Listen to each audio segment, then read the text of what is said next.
You have been lied to since birth. They told you to be yourself, as if such a thing were even possible. But who is this self they speak of? A fixed, unchanging core? A pure essence waiting to be expressed? Number. The truth is far less poetic and far more disturbing. You are nothing but a collage of influences, stitched together by forces beyond your control. Your thoughts, desires, fears, none of them are truly yours. They are borrowed, absorbed, imposed. The voice inside your head, an echo of every authority figure you have ever encountered. From the moment you took your first breath, you were conditioned. First, by your parents, their beliefs, their anxieties, their unfulfilled dreams. Then, by society, its expectations, its rewards and punishments, its invisible yet unbreakable walls. Every time you were praised, every time you were scolded, your brain rewired itself, shaping a self that could survive within these imposed parameters. The philosopher Michel Foucault argued that society operates like a prison, but a far more insidious one. It does not need bars because the inmates police themselves. You are taught what to value, what to despise, what to fear. And in time, you mistake these lessons for your own will. Think about it. If you had been born in another time, another place, would you still be yourself? Would your opinions remain unchanged? Would your deepest desires persist? Number? You would be someone else entirely, convinced, just as you are now, that you were simply being yourself. This is the cruel joke of identity. It feels personal, but it is nothing more than an accumulation of external influences. Friedrich Nietzsche warned of this when he spoke of the herd mentality, the way individuals absorb the values of their surroundings without questioning them, mistaking obedience for authenticity. And what of your so-called personal preferences? Do you truly choose what you love, or have you been trained to respond in a certain way? Why do you find some things beautiful and others repulsive? Why does one kind of music move you while another leaves you cold? If you had been raised differently, would your tastes not shift accordingly? The psychologist B.F. Skinner demonstrated that human behavior is shaped by reinforcement. Rewards and punishments dictate what we pursue and what we avoid. You are no exception. The things you cherish, the things you hate, they are echoes of your conditioning. Yet, society encourages you to find yourself, a paradox. How can you find something that was never lost? How can you be true to something that was never truly yours? Perhaps this is the greatest deception of all, the idea that you are an independent, self-made being. In reality, you are a product, sculpted by forces you neither chose nor control. And if that is the case, what does it truly mean to be yourself? You believe you are free. You believe that every decision you make is an expression of your true self. But if that is so, why do your choices look so much like everyone else's? Why do you follow the same patterns, chase the same dreams, fear the same failures? If you are truly an autonomous being, why does your path seem preordained, as if it were written long before you ever took your first step? The illusion of choice is one of the greatest tricks ever played on the human mind. You are presented with options, career paths, lifestyles, ideologies, and told to pick the one that best represents you. But do you ever stop to ask who created these options in the first place?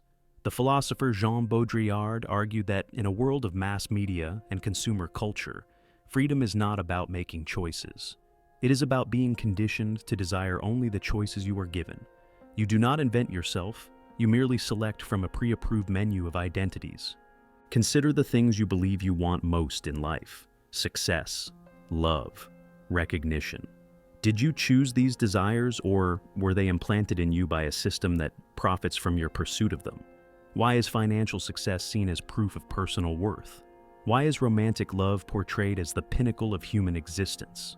These ideas are not natural. They were carefully constructed and reinforced through stories, films, advertisements, subtle yet persistent messages that shape your aspirations without your awareness. As psychologist Erich Fromm observed, most people do not seek true freedom. They seek the comfort of conformity, the illusion of individuality within socially acceptable limits. But the deception runs even deeper. Even rebellion, the supposed act of breaking free, is often just another form of conformity. The nonconformist who dresses differently, who rejects mainstream values, who prides themselves on being unique. Are they truly free, or are they simply following an alternative script, one that was written for them just as carefully as the mainstream narrative? Society accommodates rebellion. It turns it into a brand, a product to be sold. The punk who buys the same leather jacket as every other punk. The intellectual who reads the same radical books, recites the same critiques. They believe they have escaped, but they are still playing by the rules, only in reverse. So, what does it mean to be free? Is it possible to make a choice that is entirely your own? If every desire, every value, every preference is shaped by external forces, where does genuine autonomy begin? Perhaps, as Sartre suggested, true freedom is not about choosing between options, but about recognizing that the options themselves are part of the trap. Perhaps it is not about deciding who to be, but about questioning whether the self you are trying to define was ever real to begin with. You speak of yourself as if you were a singular being, an I that thinks, feels, and chooses. But what if this is nothing more than a convenient fiction? What if the self, that solid, continuous entity you believe yourself to be, does not actually exist? Neuroscience has been chipping away at the myth of the unified self for decades. The brain is not a single, harmonious entity, but a chaotic collection of competing neural networks. The left and right hemispheres, the conscious and subconscious mind, the rational and the emotional, each operates with its own agenda, often contradicting each other. The neuroscientist David Eagleman describes the brain as a team of rivals, a parliament of impulses where no single member is truly in charge. If that is the case, then who exactly is you? Consider the famous split brain experiments conducted by Roger Sperry and Michael Gazzaniga. When the corpus callosum, the bridge between the two hemispheres, was severed, patients began exhibiting two separate streams of consciousness. One hand would button a shirt, while the other unbuttoned it. One side of the brain would identify an object, while the other remained completely unaware of it. In some cases, one half of the brain would make a decision, and the other half, having no access to the original thought, would fabricate a justification for it, believing the lie completely.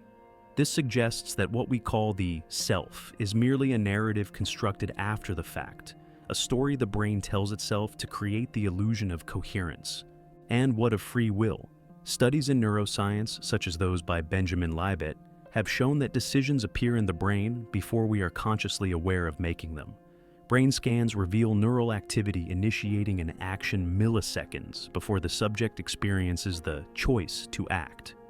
This means that by the time you think you have decided something, your brain has already set the wheels in motion. Your conscious self is not the driver of the vehicle. It is the passenger, watching events unfold and taking credit for decisions it never truly made.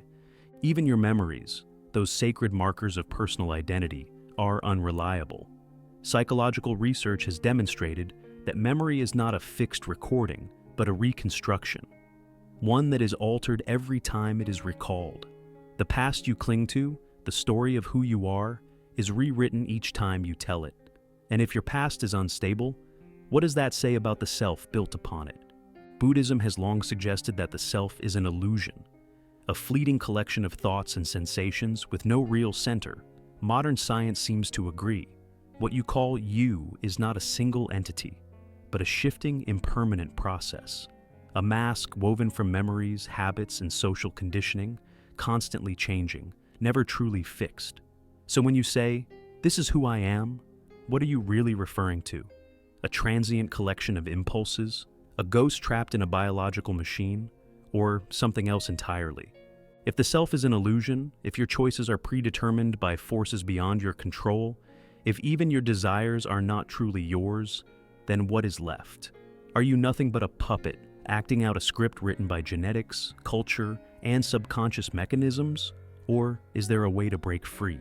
The first instinct is to rebel, to reject the programming, to dismantle the conditioning, to carve out an identity untouched by external influence. But how do you escape a prison when the prison is you? The moment you try to be different, you are already operating within the rules of the system, because the very act of rebellion is a reaction to the forces that shaped you. Nietzsche warned against this trap when he spoke of the danger of becoming the very thing you oppose. To define yourself against something is still to be defined by it. So, If escape is not about rejecting the self, what is it?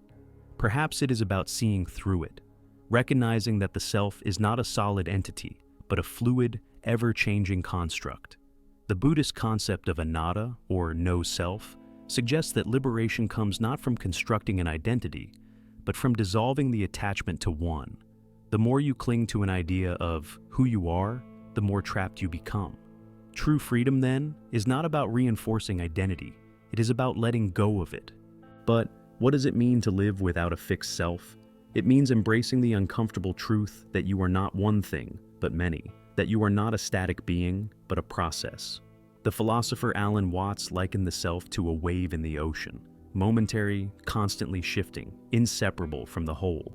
To break free from the lie of being yourself is to stop seeking a permanent, unchanging identity, and instead allow yourself to flow, to observe your own mind without attachment, to watch thoughts and desires rise and fall without mistaking them for absolute truths.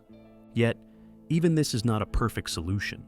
Society demands a self. It wants a name, a history, a neatly packaged identity that can be categorized and controlled.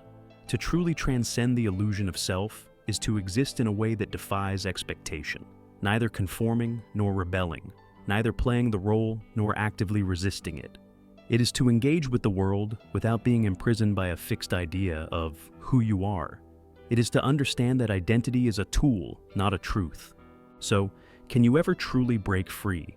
Not in the way you might expect. There is no final escape, no ultimate revelation where the puppet cuts its strings and walks away.